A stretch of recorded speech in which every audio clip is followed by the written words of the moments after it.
It's gonna be a good one. It's gonna be a good one.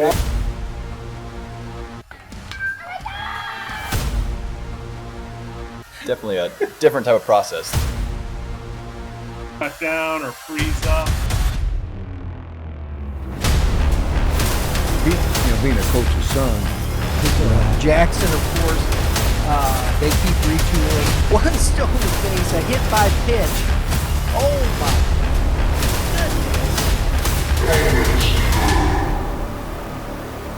Welcome everybody to another episode of the Hitting Zone podcast. I almost went Youth Baseball Midwest, YBM, but it's actually the Hitting Zone podcast. That's where we have baseball conversation and we crush topics when they enter that little zone.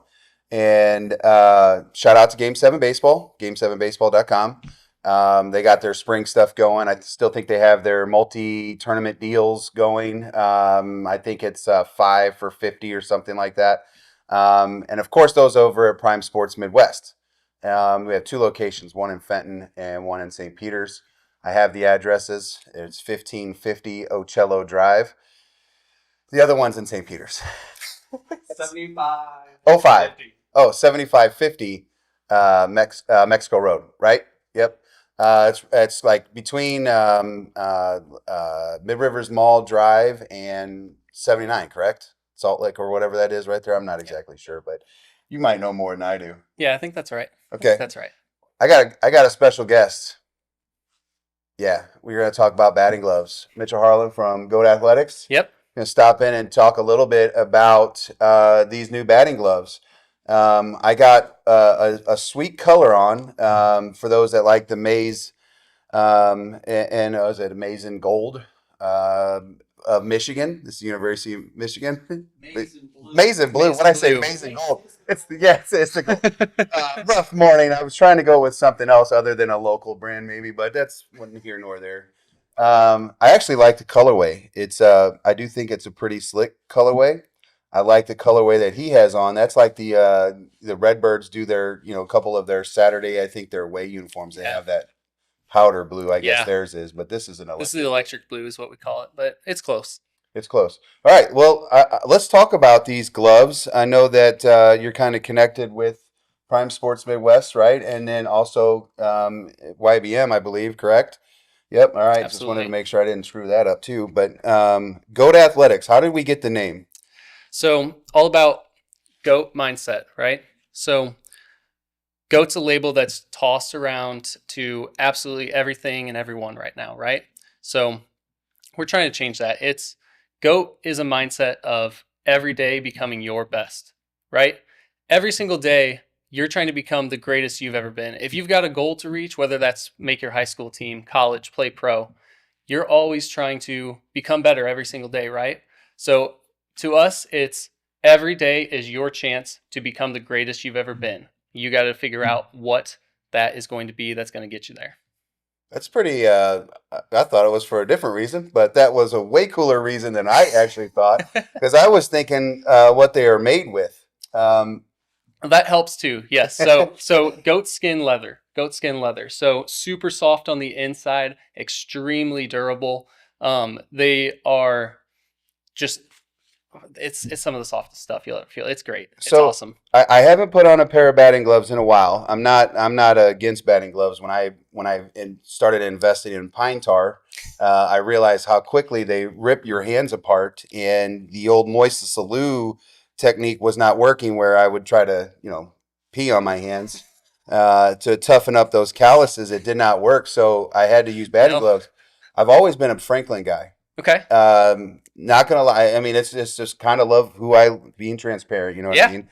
But I put these on and I kind of dig them. I'm not exactly sure on the what do you call the wrist on these? Long cuff. Long cuff versus short cuff. Yeah. I'm not exactly sure. But I feel like it's got some bling to it. With the whole wrapping things up and everything that is in today's game. But I will say that I wrapped this one a little tighter, and I like the the feel in the wrist, kind of protecting the rollover, I guess. I'm not Yes. sure if that's what that's for or not, or if it's just cosmetic. It's part of it. And one thing that we did do is make this a little longer. Some of the other long cuffs that are out there, a lot of complaints are right around that wrist area. It feels like it's just a little up too tight on it. Gotcha. So that was one thing that we made a big point, is to make sure that that was lengthened. I like that. This is new for me. I think I have big hands. I shouldn't say I have big hands. I have fat hands. I am a large character, so these fit me well. So if you see how big my paw is, or how fat my paw is, I got some thick wrist. It's a little short on me right here, but I like this. Helps, well, this way helps that feel secure in my Right. hand. And there's also probably not too many people my size playing baseball, but I really like the glove, man. Thank you. The soft leather. I like the logo. I like the name. What was the? How did you come up with the G on the hand? G was actually something that I created. So if you, I don't want to give away too much here, but you got the G for GOAT. Okay, GOAT Athletic. You got the A right here, kind of hidden, and then I don't know. Take a guess. What else? There's one other thing. What do you think it might be? GOAT. Horns. There, yeah, it's a goat horn. Oh, I got it. There you go. It's like I was gonna say cheese just to be corny, but I was like, I like goat cheese. I don't know if that has any relevance. We did not factor goat cheese into the design of the logo at all. Unfortunately, maybe that, between the feet. looking back, we probably should have. Maybe we should do some goat cheese gloves for the hitting zone. No, I like this. That's a lot going on. I like the whatever these are called, where the knuckles are. Yeah. In the I guess these are the middle knuckle. I guess. I like the flex here. Mhm. I'm assuming that this was by design, because if it Absolutely. was full leather, it might be more restricting. Yeah, absolutely. You want to have at least a little bit of flex there. Do you guys, is it just a standard glove, or do you guys make like custom gloves for guys that have like longer fingers and stuff like that, or are we there yet? We're not there yet. Gotcha. We're going to be launching our website here at the in mid-January. Right now, you can only get these at Prime Sports at their Fenton or their St. Peter's location, or online. But as of right now, that's the only place they're available. I literally just talked to you the other day about this, and you were like, they're still new, and like this is like November new, right? Like, I mean, that Yes. kind of everything kind of started to launch the prototypes. Well, so this has been in production all of 2024. Okay. I started working on these in January, February of 2024. We started with giving out some of our prototypes to the players I was coaching at 11U, and then it's just progressed from there. And now we're almost to the finish line, or the start line, if you could say. I like them. I think that GOAThletics might have to be a batting glove sponsor for YBM, New Era Baseball in the Hitting Zone, eh? I don't know why I'm doing this. I'm just waving at everybody. I'm like, I'm breaking the glove in, guys. That's what I'm doing here. I'm trying to get a good feel. I mean, obviously having them on the show for a few minutes here to talk baseball, but I'm trying to break the glove in while I'm sitting here to kind of feel.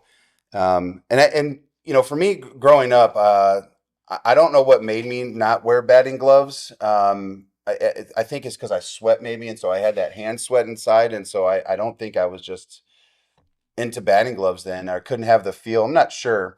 There used to be a batting glove. I don't know if you remember this because you're still pretty young, but they used to make a glove that had a web in between these two, to where you could hold the bat that would force your hands into like the knocker knuckles, the alignment. They were wild, and that was like the first pair of batting gloves I actually bought. And I was probably like 13, 14 years old.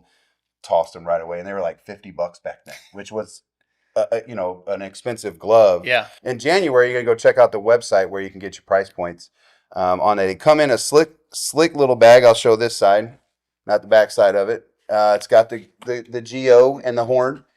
I love them, man. These are pretty slick. Like I said, I have not. I'm not a batting glove guy, but in general, because I don't play baseball anymore, but I feel like if it's a cold day and I got to hit fungos, these are the gloves that I'm going to have on my hand. I like it. They'll keep you warm. Yeah, different colorway, though. Just make sure we get that out there.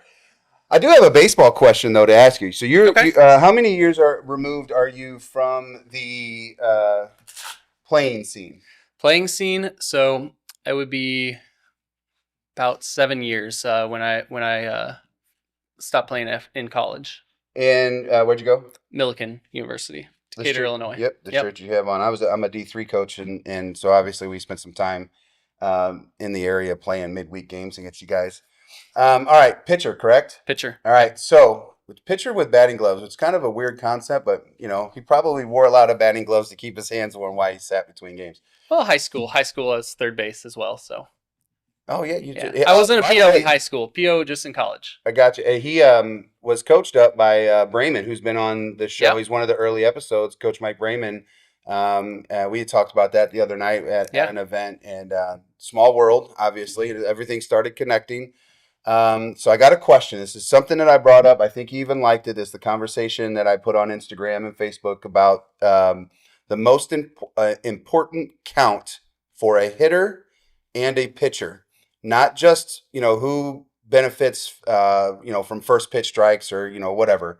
It has got to be a combination of the two. And I'm going to ask this to Brian here in a little bit too, but hopefully I'm asking this the right way. Competition wise, what do you think is the most important pitch in an at bat count wise? Now I saw this and I saw a lot of debate back and forth. There were a lot of good opinions on this. To me, it's still, and obviously I have more the pitcher's perspective than the hitter's, but I still think it's 1-1. I think the difference after 1-2 versus 2-1 is just too big. The hitter's thinking about strikeout. As a pitcher, I'm thinking I'm throwing my best off speed here most of the time. I think there's just too much more that you're going to have to be thinking about there at 1-2 than you are at any other count. Yeah, that's a good. I like the thought process behind the 1-1. There's some arguments for the 0-1 pitch because of the difference between a 1-1 and the 0-2, and the difference between 2-1 and 2-2. Consistently, though, the 1-1 pitch, in my opinion, I also think is the most important because of how it dictates your at bat. Right. Typically, it's about a 200-point difference between hitting 380 or hitting 180, or even, sometimes less. And there's a ton of data out there, which I love having. Stats in baseball. Yeah, right. We talk about it all the time on the show because sometimes that data can be harmful. But when you have information like this, and as a hitting guy and as a pitching guy, when we're trying to coach our teams up, we always talk about situations like, what are you going to throw here? And that 1-1 pitch seems to be one of the most competitive pitches. You're not trying to throw your curveball off the corner, and missing. You're trying to throw it in the middle to hit the corner. Yep. You're trying to run that fastball in the inside of the 9 box. You're not trying to get the outside of the 9. And I just feel like that's, as a hitter too, like outside of the 0-0 pitch heater. Yeah. Like you sit dead right on, this is another opportunity to get there. We know what 2-0 counts are like for hitters, but that's not what I'm talking about. What matters, one pitch, how it benefits you, and then how it benefits me if I win that versus you winning that. Second to that is, again, going back to numbers, the 1-1 count happens to be like one of the highest outside of getting, your first pitch, something like 17,000 plate appearances over 1-1 counts, where getting into, your 2-1s are like 7,000. So it's a 10,000 gap difference. With the metric or with the batting average is very similar. That's why a lot of people will argue the 2-1 count or even the 0-1 pitch matters, because it's it's 180 points or 190. They're all very close, but it's the volume of 1-1 in a season. This is a D1 baseball, even the MLB. So I'm on board with the 1-1. Yeah, I think. Go ahead. Oh, I was going to say, I think it's a good point you brought up. It's sometimes the stats can hurt us. Like it's just about putting yourself in the best position, right?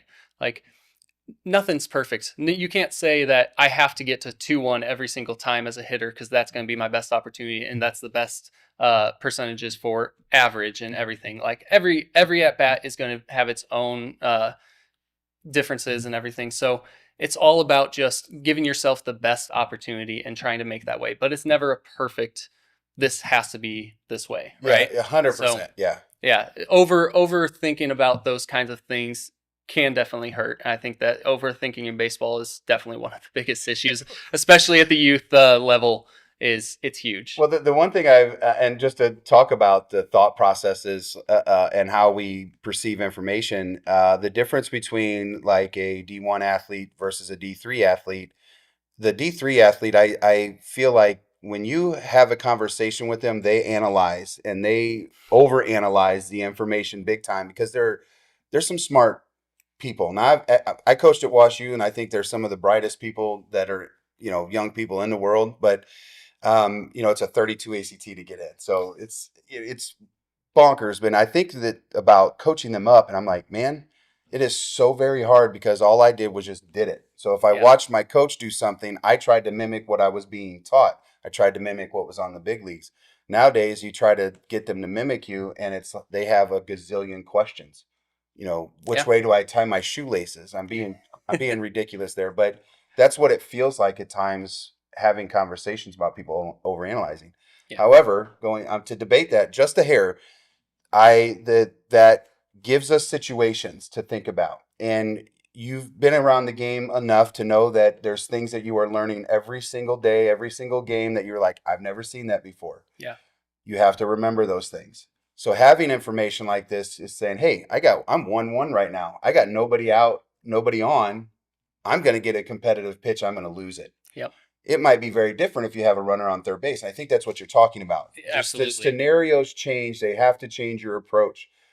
If we don't think about that stuff enough, we're probably not going to be competitive enough. Right.